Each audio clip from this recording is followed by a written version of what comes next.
Je suis vraiment content d'ouvrir la parole de Dieu encore avec vous. Aujourd'hui, on va continuer notre série dans cette idée de rencontrer Jésus.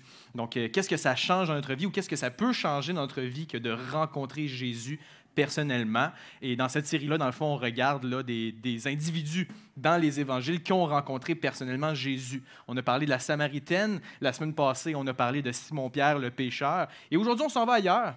Je vous invite à ouvrir votre Bible dans Jean au chapitre 18. Donc, l'évangile de Jean au chapitre 18.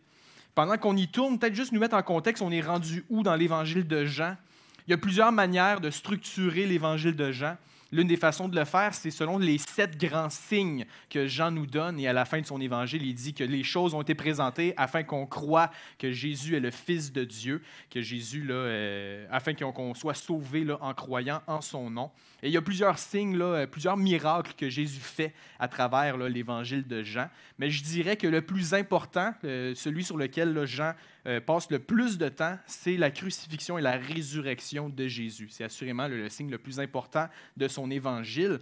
En fait, là, si vous voulez savoir, là, du chapitre 13 au chapitre 19-20, on a 7 jours dans la vie de Jésus. Donc, si on parle de 3 ans de ministère sur la terre, on parle là, presque une dizaine de chapitres là, seulement sur 7 jours, c'est-à-dire la semaine qui précède là, la crucifixion et la résurrection de Jésus. Donc, on est dans ce parcours-là. Dans Jean au chapitre 18, c'est Jésus qui passe devant les chefs religieux juifs et il est accusé, il est condamnable à mort parce que selon les chefs religieux, il a dit un blasphème, il se prend pour le Fils de Dieu. Donc il mérite la mort. On est rendu là et pour pouvoir le faire mettre à mort, il doit le faire passer devant nul autre que Ponce Pilate. Donc aujourd'hui, on va voir là, cette rencontre entre le gouverneur romain Pilate et Jésus. Et on va essayer de comprendre là, cette interaction-là ensemble. Je suis dans Jean au chapitre 18. On va lire ensemble à partir du verset 28. Les chefs religieux conduisirent Jésus de chez Caïphe au prétoire. C'était le matin. Ils n'entrèrent point eux-mêmes dans le prétoire afin de ne pas se souiller et de pouvoir manger la Pâque. Pilate sortit donc pour aller vers eux. Et il dit, « Quelle accusation portez-vous contre cet homme? » Ils lui répondirent, « Si ce n'était pas un malfaiteur, nous ne te l'aurions pas livré. » Sur quoi Pilate leur dit, « Prenez-le vous-même et jugez-le selon votre loi. » Les Juifs lui dirent, « Il ne nous est pas permis de mettre quelqu'un à mort. » C'était afin que s'accomplisse la parole que Jésus avait dite lorsqu'il indiqua de quelle mort il devait mourir. Pilate rentra dans le prétoire, appela Jésus et lui dit, « Es-tu le roi des Juifs? » Jésus répondit, « Est-ce de toi-même que tu dis cela, ou d'autres te l'ont dit de moi? » Pilate répondit, « Moi suis juif, ta nation et les principaux sacrificateurs t'ont livré à moi. Qu'as-tu fait? » « Mon royaume n'est pas de ce monde, répondit Jésus. Si mon royaume était de ce monde, mes serviteurs auraient combattu pour moi afin que je ne sois pas livré aux Juifs. Mais maintenant, mon royaume n'est point d'ici-bas. » Pilate lui dit, « T'es donc roi? » Mais Jésus répondit, « Tu le dis, je suis roi. Je suis né et je suis venu dans le monde pour rendre témoignage à la vérité. Quiconque est de la vérité, écoute ma voix. » Prions. Seigneur grand Dieu, ce qu'on vient de lire, c'est rien d'autre que ta parole. Ta parole qui a autorité pour chacune de nos vies. Ce qu'on te demande, c'est que ton esprit, qui a inspiré chacun des mots, vienne transformer notre cœur à partir de ce texte. Et vienne nous transformer pour ta gloire. Je te le demande dans le puissant nom de Jésus. Amen. Après la réunion aujourd'hui, je vous invite à rester, non seulement pour les annonces là, concernant la retraite, mais surtout, là, vous viendrez faire une file devant la porte là, de la sortie de secours. Si vous ne savez pas, là, cette porte-là donne non seulement sur une porte extérieure, justement là, en cas d'urgence, ça fait un excellent courant d'air aussi, là, si vous l'avez remarqué quand on a ouvert la porte, mais c'est aussi une petite salle qui mène vers une autre porte louche, mais qui, dans le fond, c'est les locaux qui sont derrière l'arbre là, qui est sur le mur ici. Aujourd'hui, spécialement, il y a 2 chaises installées dans ce ce petit local-là. Donc, on va fermer les portes et à tour de rôle, si vous le voulez, vous n'êtes pas obligé, mais si vous le voulez, vous allez pouvoir vous asseoir sur l'une des chaises et avoir un entretien privé avec nul autre que Jésus. Comprenez que ce n'est pas vrai. OK? Avouez que ce serait le fun. Qui resterait après la réunion pour ça? Hein? Arrêtez avec Jésus. Hein? Loin des regards de tout le monde, loin des oreilles, vous pouvez poser n'importe quelle question à Jésus et lui va vous répondre. C'est quoi la question que vous auriez envie de poser? C'est quoi la question qui vous brûle? Que vous dites, si Jésus était devant moi, là, c'est ça que j'y demanderais. Je vous pose cette question-là parce que quand on lit les évangiles, il n'y a pas grand monde qui a eu la chance d'être seul à seul avec Jésus pour pouvoir lui demander n'importe quoi, loin des regards, loin des oreilles. Il y a quelques individus qui ont eu ce genre d'interaction-là, et l'une de ces personnes-là, c'est nul autre que Pilate. Et aujourd'hui, on va justement voir cet entretien-là que Pilate a seul à seul avec Jésus. On va voir c'est quoi les questions qu'il lui pose et qu'est-ce qui se passe dans cette interaction-là.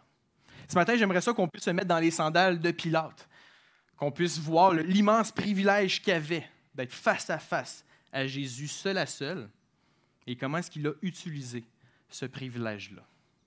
Mais pour bien comprendre cet entretien-là que Pilate a avec Jésus, il faut comprendre c'est qui Pilate, le gouverneur, et surtout le gouverneur dans l'Empire romain. En fait, il faut comprendre que l'Empire romain, c'est une immense civilisation qui a déjà existé là, ici sur Terre, qui avait le contrôle de presque toute la Méditerranée. Hein, l'Europe, le Moyen-Orient et l'Afrique appartenaient pas mal toutes à l'Empire romain. Et ils réussissaient à garder le contrôle pendant des centaines et des centaines d'années. On appelait ça là, la paix romaine, ou en latin, là, la Pax Romana. Si vous voulez là, impressionner les gens là, à Noël, là, vous dites Pax Romana, puis vous impressionnez les gens. Donc, la paix romaine là, qui est établie autour de la Méditerranée, et ont réussi à maintenir le contrôle jusqu'à leur chute. Mais quand même, pendant plusieurs centaines d'années, l'Empire romain dominait là, cette région-là du monde. C'est l'un des plus grands empires qui a existé sur la Terre. Et ce, à une époque où est-ce qu'on n'avait pas la technologie d'aujourd'hui. On n'avait pas les téléphones, on n'avait pas Internet, mais les Romains réussissaient à maintenir le contrôle. Technologiquement, là, si on regarde là, l'équipement militaire, si on regarde aussi là, le système de route que les Romains ont établi, il était d'avance là, un peu là, sur leur époque, mais on est à une époque que s'il se passe quelque chose de l'autre côté de la Méditerranée, ça va me prendre quelques semaines avant de le savoir. Et malgré cette distance-là dans l'Empire romain, il était capable de maintenir le contrôle. C'est quand même vraiment impressionnant là, comme empire. Maintenant, on parle de la paix romaine. Je préfère mettre des guillemets là, à cette paix-là parce que la paix romaine était imposée par la force. On n'avait comme pas le choix de participer là, à la paix romaine. Il y a plusieurs moyens qui étaient utilisés par les Romains là, pour instaurer la paix. La première façon, c'est qu'on faisait circuler l'armée romaine dans toutes les villes et dans tous les villages. Peu importe où est-ce qu'on habitait dans l'Empire, il y avait toujours quelqu'un habillé avec son armure et sa grosse tunique rouge pour rappeler que vous n'êtes plus chez vous. Vous êtes maintenant chez les Romains et c'est eux autres qui possèdent la puissance militaire. Calmez-vous. C'est un peu ça. Là. Donc, c'est comme si l'armée là, marchait dans nos rues avec leurs grands fusils. Là. C'est assez intimidant, on se tient assez serré, et quand un soldat romain te demande quelque chose, tu le fais, si tu veux maintenir la vie. Okay? Une autre manière que les Romains là, réussissaient à imposer la paix, c'est en taxant énormément là, les différentes nations qui ont été capables de conquérir. Donc, ça coûtait extrêmement cher pour tous ceux qui n'étaient pas romains d'habiter là, dans l'Empire romain. Et si jamais des gens étaient rebelles, on aimait ça, faire des condamnations à mort en public. C'est les Romains qui ont inventé la crucifixion, l'une des pires manières de mourir parce que tu meurs asphyxié au bout de plusieurs heures. Et ce qui est intéressant, c'est qu'on ne va pas te crucifier dans un endroit réservé pour ça. On va te crucifier à l'entrée de la ville où est-ce que tout le monde peut te voir. Et ça, le message il est simple. Si tu agis comme lui, tu finis comme lui. Tu te tiens tranquille dans l'armée romaine. Ils ont réussi à imposer la paix, mais on s'entend que c'est en tordant le bras de tout le monde qu'on réussit à maintenir la paix. Et dans cet immense empire, l'empereur romain ne peut pas tout gérer ce qui se passe dans l'empire. C'est trop grand, c'est trop gros, c'est trop complexe. Il y a différentes nations, il y a un immense territoire, souvent séparé par des montagnes, par des cours d'eau. Donc, les Romains ont choisi de diviser leur territoire en différentes provinces ou en différents sous-territoires. Et sur chacune de ces provinces-là, on instaurait un gouverneur qui était le représentant de l'empereur et qui avait la responsabilité d'imposer la paix romaine. L'un de ces empereurs-là, l'un de ces gouverneurs-là, c'est Ponce Pilate. Donc Pilate, lui, était gouverneur romain et avait la responsabilité d'imposer la paix romaine. L'affaire, c'est que Pilate n'était pas super bien vu par l'Empire romain lui-même. On s'entend, les Romains étaient quand même assez cruels comme individus dans leur manière d'imposer la paix, mais quand les Romains regardaient Pilate agir, ils disaient « là, t'exagères un peu ». Entre autres, Pilate avait la crucifixion facile. On va te crucifier, on va te crucifier, on va te crucifier, puis il aimait ça crucifier des gens. Extrêmement cruel, aucun respect pour les différentes nations, limite de respect le même pour les Romains. Bref, même les Romains tripaient pas tant sur Pilate. Mais c'est un gouverneur qui fait la job, on ne va pas le renvoyer, mais on va le punir. On va punir Ponce Pilate, on va le mettre gouverneur de la Judée. Et ça, c'est une punition quand tu es un gouverneur, parce que la Judée, c'est probablement la pire province à gérer dans l'Empire romain. Pourquoi? Parce que je dois gérer des Juifs. Qu'est-ce que ça change? Bien, les Juifs sont pas mal plus difficiles que les autres nations. Pas mal toutes les nations là, que les Romains ont conquis avaient leur propre religion avec différents dieux. Donc, tu vas avoir différents dieux là, d'une telle nation. Puis quand les Romains venaient prendre le contrôle de ce territoire-là, bien, ils prenaient le temps de connaître justement la religion là, de cette nation-là. Puis là, ils disaient « Ah, vous l'appelez Balbul, nous on l'appelle Jupiter, c'est le même dieu. Ah, il vous manque Mars, on va vous donner Mars, puis on va vous prendre là, Gilgamesh. On va prendre Gilgamesh là-dedans. » Puis là, il y avait comme des échanges là, de dieux romains, comme on échange des cartes de hockey. Là. Et donc, les Romains étaient capables justement d'intégrer les religions des différentes nations dans leur religion et ainsi d'instaurer un système religieux qui faisait plaisir à tout le monde. On arrive en Judée, voici les dieux romains qu'on vous présente, voici les dieux que vous devez maintenant adorer. Les Juifs disent non, non, non, nous on adore un seul Dieu. C'est qui ce Dieu-là? C'est Yahweh. On va le prendre dans notre équipe. Il fait quoi Yahweh? Il s'occupe de tout l'univers au complet. Oh! Ça ne fonctionne pas là. Les Juifs disent qu'il y a un seul Dieu, puis tu as les Romains qui arrivent avec leur armée de dieux. Il y a conflit ici, comprenez-vous. Et non seulement la croyance des Juifs était complètement différente de ce qu'on retrouvait dans l'Empire romain, mais en plus, les Juifs sont extrêmement religieux. Pour adorer le seul vrai Dieu, chez le peuple juif, tu as le droit de faire ci, tu n'as pas le droit de faire ça, tu as le droit de manger ci, tu n'as pas le droit de manger ça, tu as le droit d'aller là, tu n'as pas le droit d'aller là. C'est super compliqué. Et le moindrement que tu oses mettre un pied à un endroit que tu n'es pas supposé, les Juifs capotent et on est au risque de la rébellion. Ce qui fait que c'est super difficile en tant que Romain de gérer les Juifs. Et le but, c'est d'instaurer la paix. Donc, pour punir Pilate, va gérer les Juifs. Va-t'en en Judée, gère-les. Tu ne peux pas faire ce que tu veux, là, Pilate, parce que les Juifs vont se rebeller.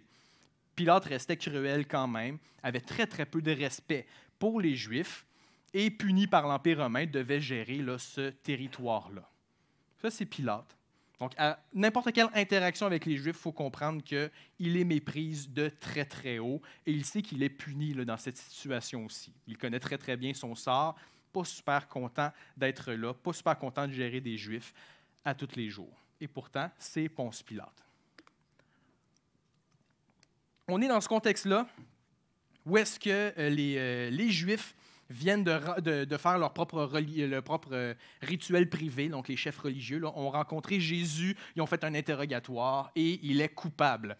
Et donc, pour régler la situation, les chefs religieux doivent emmener Jésus à nul autre que Pilate. Et on arrive donc au verset 28 de Jean au chapitre 18, où est-ce que c'est écrit qu'ils conduisirent Jésus de chez Caïphe au prétoire. Un prétoire, si on veut, là, c'est comme une salle d'interrogatoire. Donc, on va emmener Jésus dans cette salle d'interrogatoire-là pour confirmer qu'il mérite la mort. C'est ce que les chefs religieux juifs veulent. Et là, c'est écrit après ça, c'était le matin.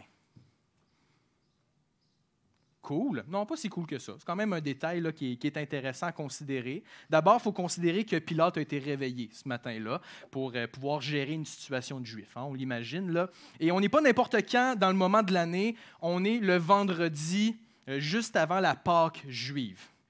Pour Pilate, probablement qu'il a très, très mal dormi cette nuit-là, parce que gérer la Pâque juive, c'est comme gérer les Juifs, mais fois 1000. Parce que là, pour la Pâque juive, ils ont le droit de faire ci, ils ont le droit de manger ça, puis là, cette journée-là, ils n'ont pas le droit de... C'est super compliqué. Donc lui, il doit gérer son armée romaine pour être sûr que la Pâque ne déraille pas. Et les Romains détestent la fête de Pâques. La fête la plus importante au niveau des Juifs, la Pâque, c'est un rappel qu'ils ont été délivrés d'une nation oppressante, l'Égypte. La Pâque, c'est la célébration de la délivrance de l'esclavage en Égypte. Et donc, année après année, les Juifs célèbrent que Dieu les a délivrés d'une nation qui les oppressait. Imaginez être romain, puis de voir cette fête-là, année après année. Pas le fun de gérer ça. Et donc, on est ce matin-là, Pilate est en train de tourner dans son lit, peut-être qu'il vient de s'endormir après une mauvaise nuit de sommeil. Il y a un Romain qui s'en va cogner chez eux. Pilate, les Juifs veulent te rencontrer. M'en fous. Non, mais c'est vraiment important. T'es sûr, là? T'es sûr que c'est important? Ça a vraiment de l'air important. Pilate s'habille, s'en va dans le prétoire. Il rentre dans le prétoire, puis il dit « Fais-les venir! » Ouais, ils ne veulent pas venir. Comment ça, ils ne veulent pas venir? Ils viennent me réveiller, ils veulent me voir, mais ils ne veulent pas me voir. Ouais, non, c'est parce qu'ils ne peuvent pas. Tu te rappelles, Pilate? La suite du verset 28, ça dit que les chefs religieux n'entrèrent point eux-mêmes dans le prétoire afin de ne pas se souiller. Qu'est-ce que ça veut dire? Bien, les Juifs, quand ils lisaient leur Ancien Testament, ils comprenaient que tu ne pouvais pas partager un objet qui avait été touché par un non-juif. Tu ne pouvais pas non plus mettre les pieds dans un endroit qui appartient à un non-juif. Si tu fais ça, tu deviens impur. Ce n'est pas péché être impur, c'est juste que si tu es impur, tu ne peux pas participer aux cérémonies religieuses. Et donc, quand tu es impur, tu dois te laver, tu dois te mettre à l'écart jusqu'au soir, puis le lendemain matin, tu recommences ta journée à 9. Mais ce soir-là, ce vendredi matin-là, c'est le vendredi où est-ce que le soir même, on va célébrer la Pâque juive. C'est le repas tant attendu à toutes les années. C'est le repas le plus important de l'année. Donc, les Juifs prennent toutes leurs précautions, ne veulent pas se souiller et mettre les pieds dans un endroit qui appartient à des Romains. Imaginez Pilate, ils sont tellement compliqués, ces Juifs-là. Pourquoi c'est toujours aussi difficile?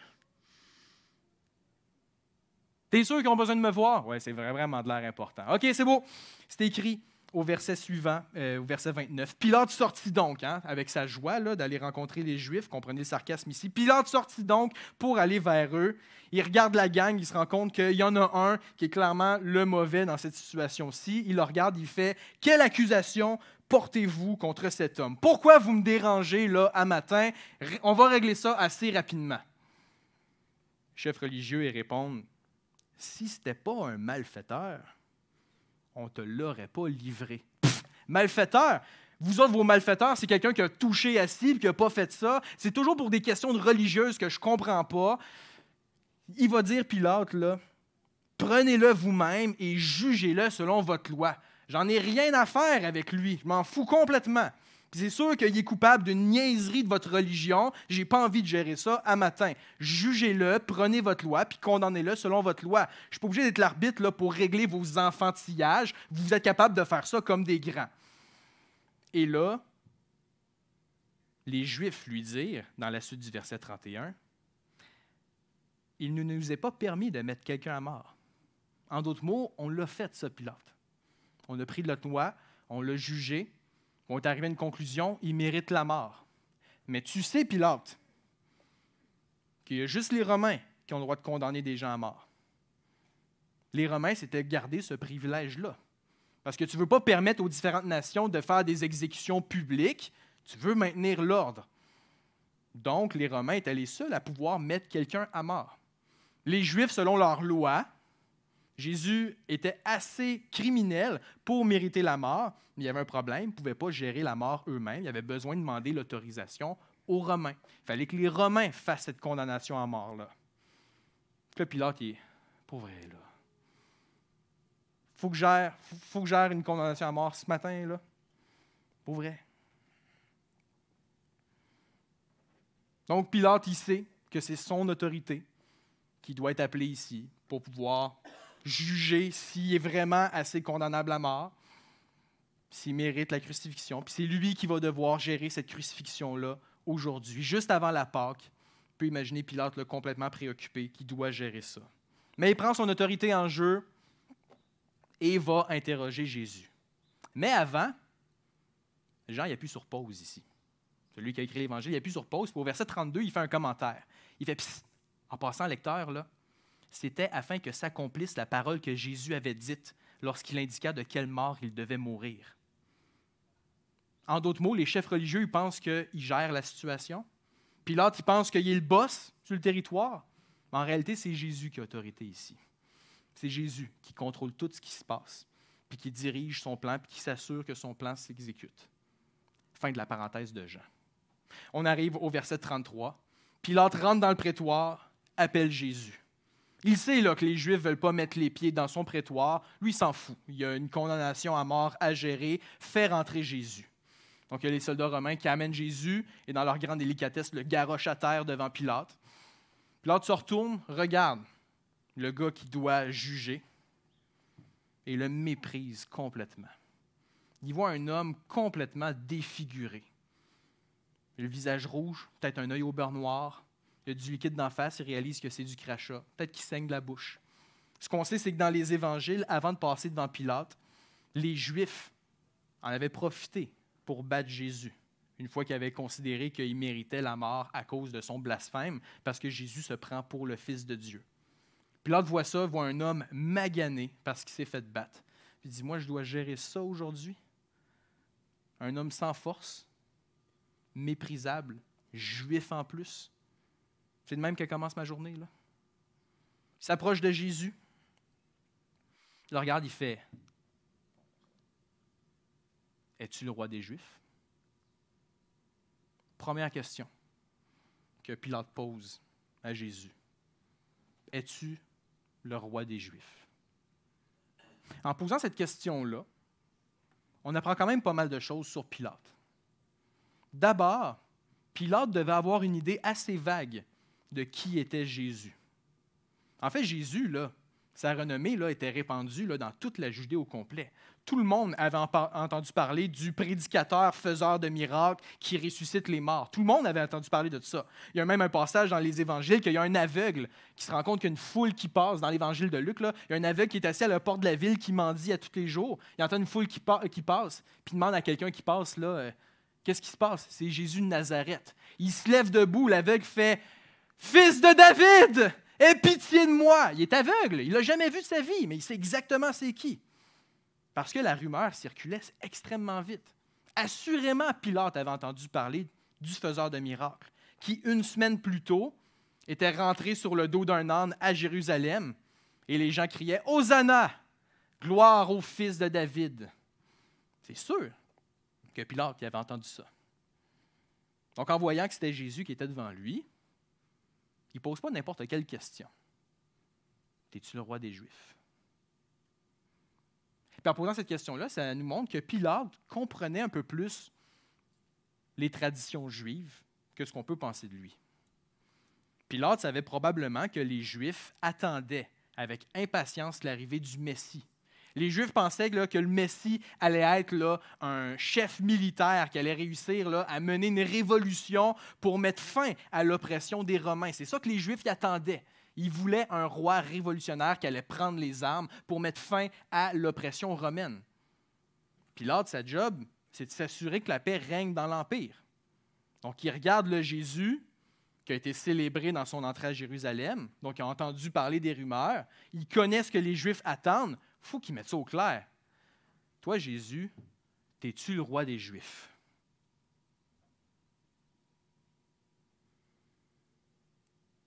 Au verset 34, c'est écrit que Jésus répondit. On peut l'imaginer, là, avec son œil au beurre noir, lever la tête, regarder Pilate.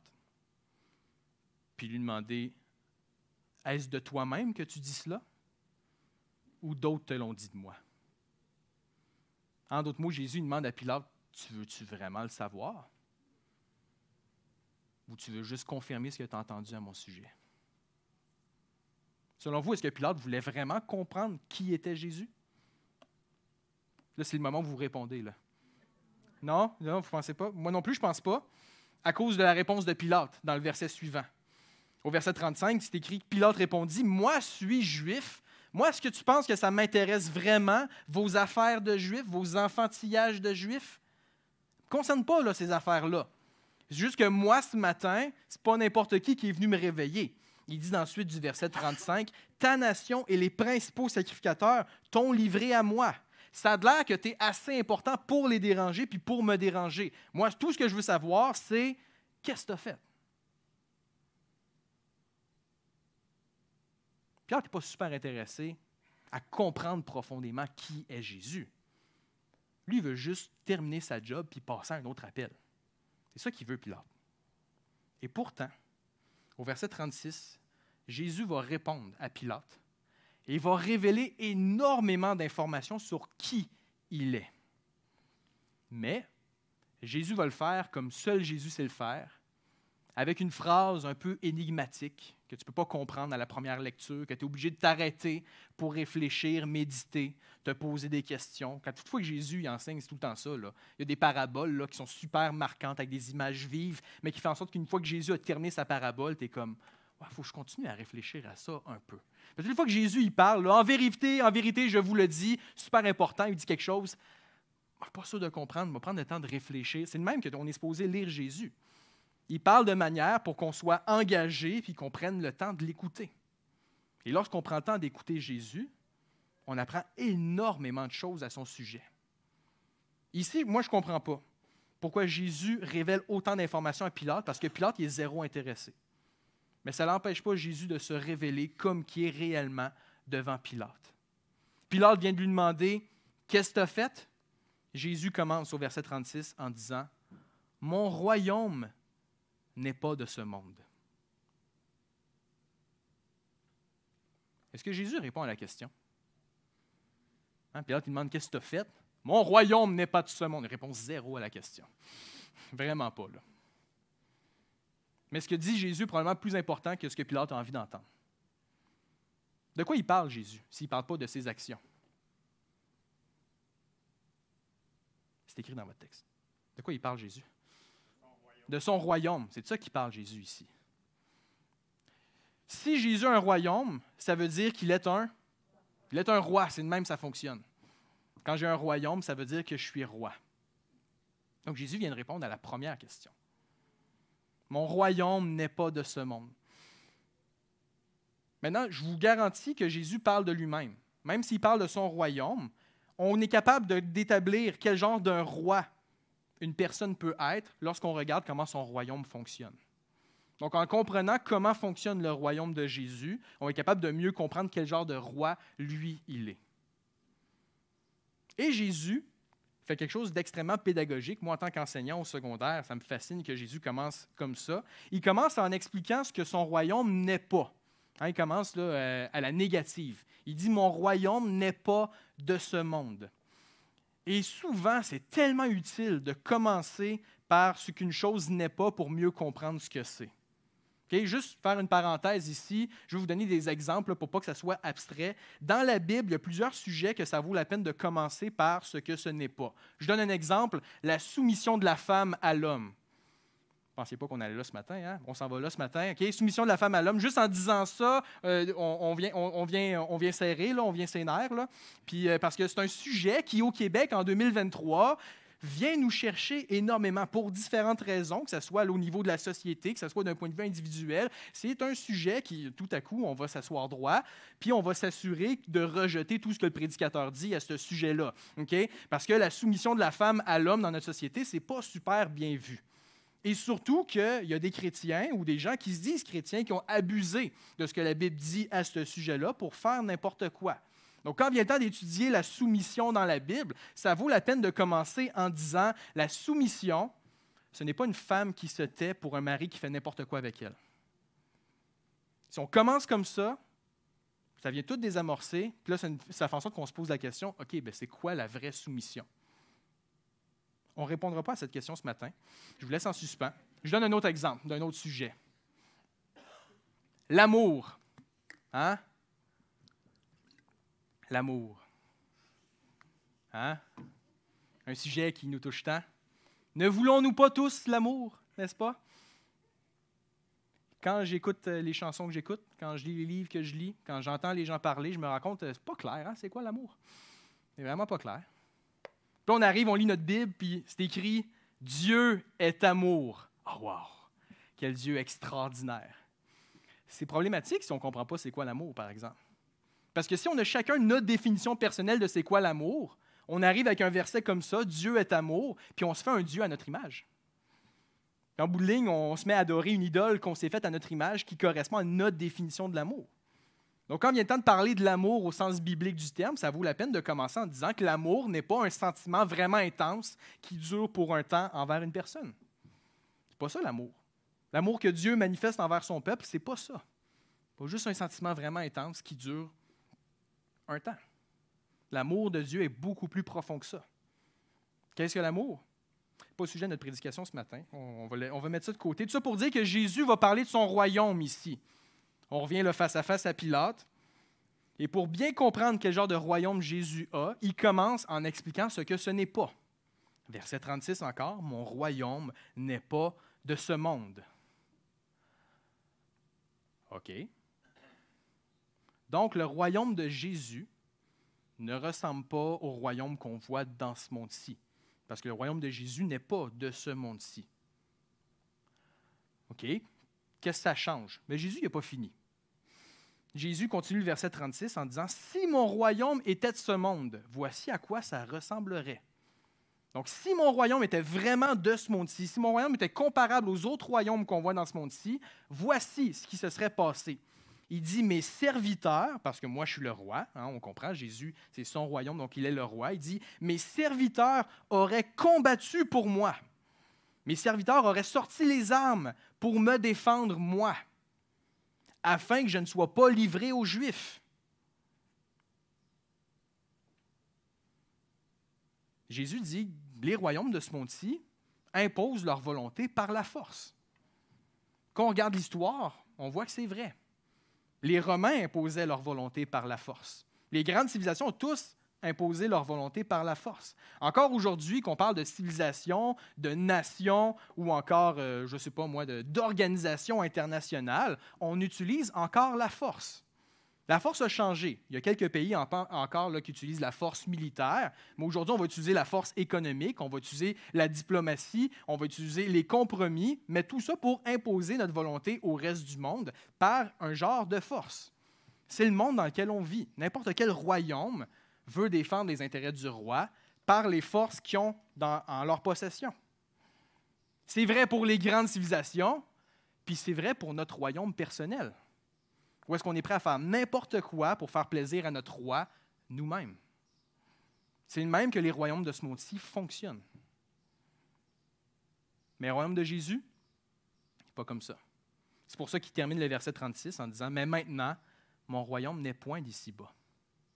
Si je suis devant toi, Pilate, c'est parce que mon royaume fonctionne d'une manière différente.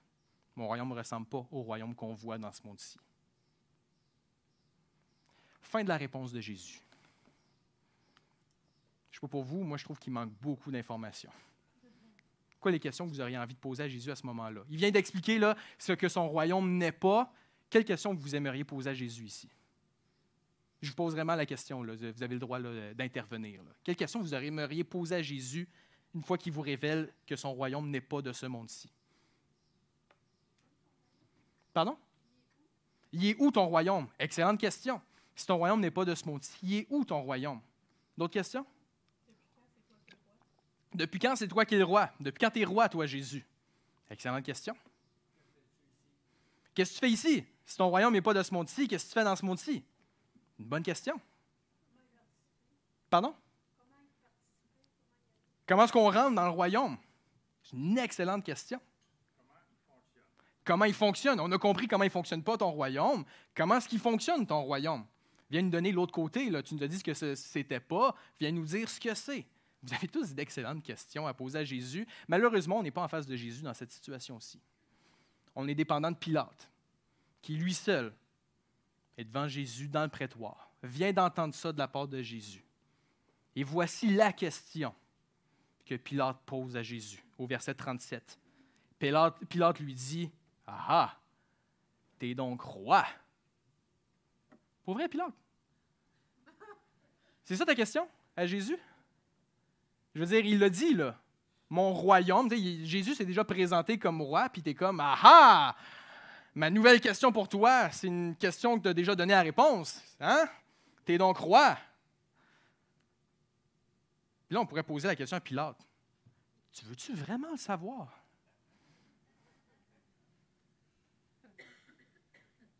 Puis Jésus choisit de répondre à Pilate. Clairement, Pilate est zéro intéressé par qui est Jésus. Puis pour une raison que j'ignore, Jésus continue à donner des informations à son sujet.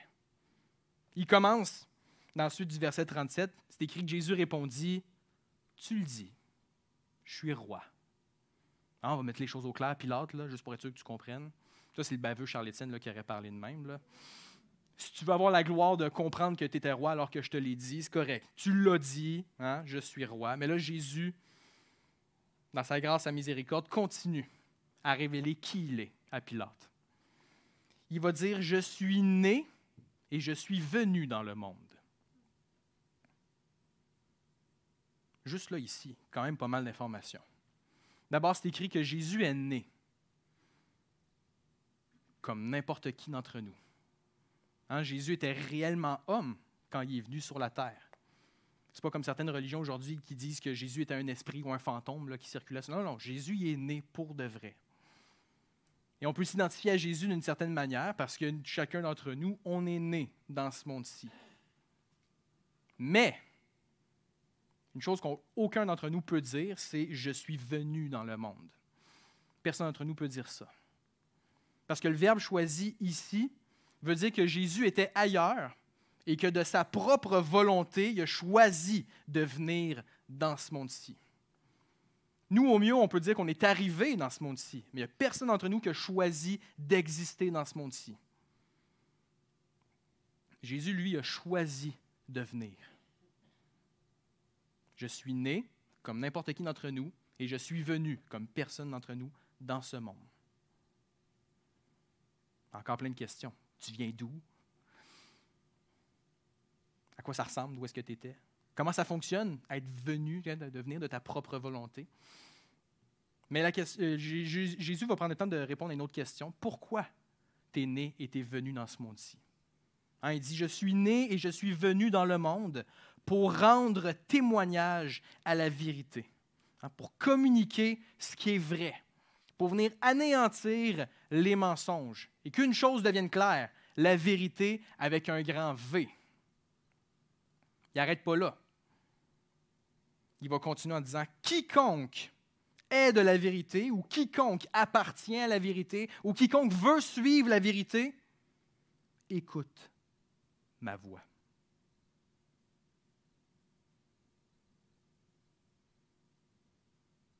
Beaucoup d'informations données ici. Beaucoup de questions qu'on pourrait poser à Jésus. Encore une fois, on est dépendant de Pilate ici, qui lui seul peut poser des questions. Puis à ce moment-ci, Pilate pose enfin une excellente question suite à ce que Jésus vient de dire. Au verset 38, ça dit, Pilate lui dit, « Qu'est-ce que la vérité? » Bravo Pilate, ça c'est une bonne question.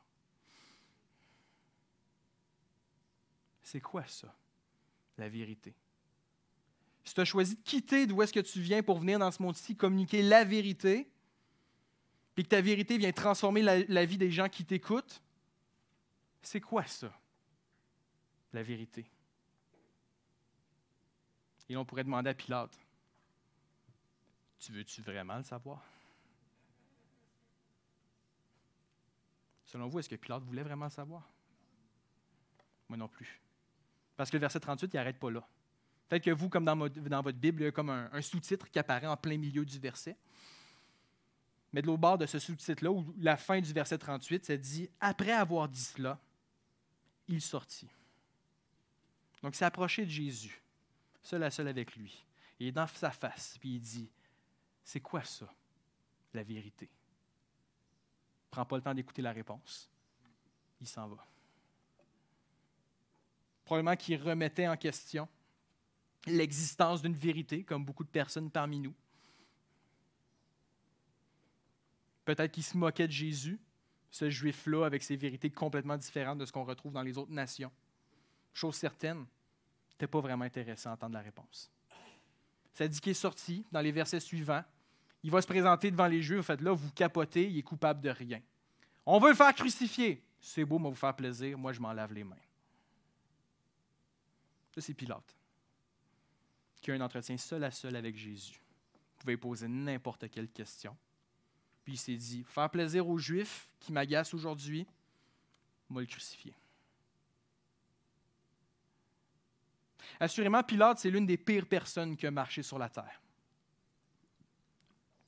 Mais faisons attention de ne pas juger Pilate de trop haut.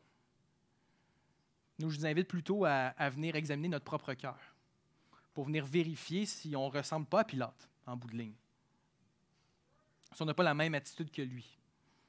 Alors que je réfléchissais à ça, je me suis dit, il y a au moins 2 types de personnes, peut-être ici présents ce matin, qui peuvent ressembler à Pilate. Premier type de personnes, c'est ceux parmi nous qui n'avons pas été transformés par Jésus. Peut-être c'est la première fois que vous mettez les pieds ici dans une église ou ici à notre église. Peut-être ça fait super longtemps que vous venez. Semaine après semaine, on ouvre la parole de Dieu puis on explique qui est Jésus. On chante ses louanges dans lesquelles on raconte beaucoup de choses à son sujet. Par nos prières aussi, on apprend beaucoup de choses à propos de Jésus. C'est comme si Jésus était dans notre face. Ça ne vous laisse ni chaud ni froid. Complètement tiède. Une fois que la réunion est terminée, on va aller dîner. Puis on passe à un autre appel. Jésus devient un sujet parmi tant d'autres. Je peux étudier Jésus comme je peux étudier les oiseaux qui chantent, comme je peux étudier la météo, comme je peux étudier comment faire un meuble. Jésus, c'est un sujet parmi tant d'autres. Si on vous posait la question, tu veux-tu vraiment connaître qui est Jésus? Peut-être votre réponse serait « Ouais, si je n'ai pas le temps, c'est pas grave. » Si c'est votre attitude par rapport à Jésus, vous passez à côté de l'être le plus exceptionnel qui a marché sur la terre. Puis peut-être que vous le réalisez ce matin, que comme Pilate, vous avez négligé Jésus. Puis vous voulez que ça arrête. Vous ne savez pas par où commencer. Un bon endroit où commencer, ce serait de prendre le temps maintenant de vous dire à l'intérieur de vous-même, Dieu, toi qui m'entends, montre-moi vraiment c'est qui ça, Jésus. Apprends-moi à le connaître. Fais pas comme Pilate, puis passe à côté d'être le plus exceptionnel qui a marché sur la terre. Maintenant, il y a un deuxième type de personne, peut-être ici présent, qui malheureusement peut ressembler à Pilate. Ceux parmi nous qui avons dit « Moi, je crois en Jésus. Moi, je veux le suivre. » Mais qui prenons pour acquis Jésus. On se dit « Jésus, je le connais. J'ai fait le tour. Moi, je suis prêt à passer à un autre sujet. » Vous venez peut-être dimanche après dimanche, puis quand la réunion est terminée, vous vous dites « Ce qui a été dit à propos de Jésus, c'est vrai. Maintenant, je vais aller dîner, puis je vais vaquer à mes occupations. » Peut-être que vous vous dites, ouais, Jésus, ça, je l'ai compris. L'Évangile, ça, je l'ai compris. Maintenant, j'aimerais ça savoir comment gérer mes finances, comment gérer ma relation de couple, comment avoir une bonne attitude au travail. Ouais, mais Jésus, non, mais Jésus, je le connais, là. J'ai entendu plein de choses à son sujet, puis je sais ce que tu me dis, c'est vrai. Maintenant, je veux passer à un autre appel.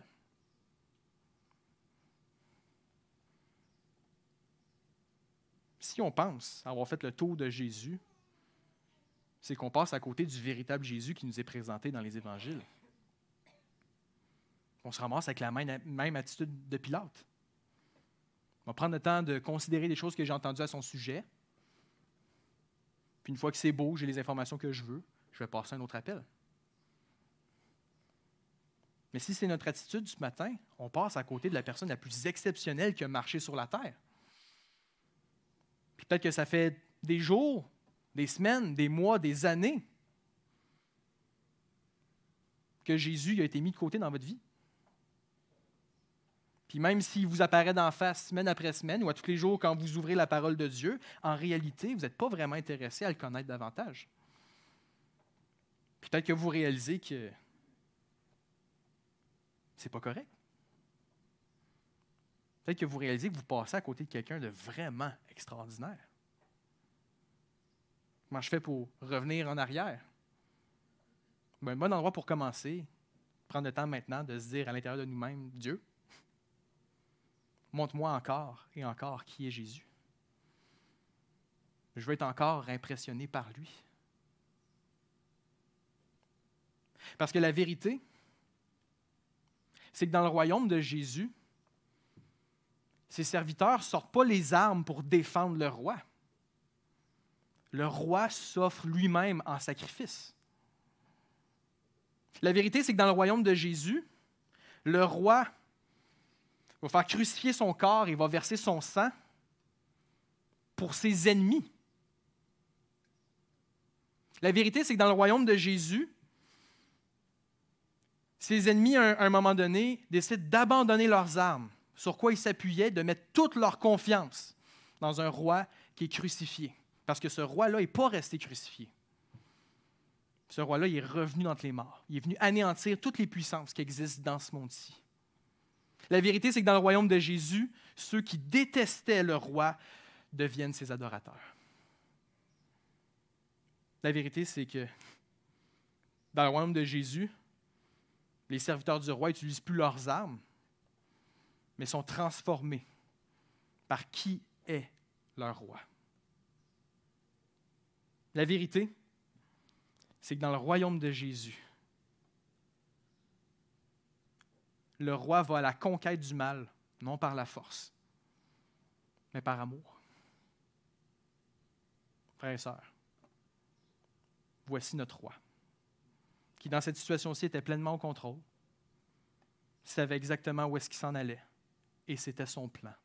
Offrir sa vie pour s'assurer que chacun de nos péchés, passés, présents, futurs, soit complètement pardonné. Qu'on puisse arrêter de vivre notre vie avec nos âmes, qu'on puisse lever nos mains pour adorer le roi. Voici le roi. Prions.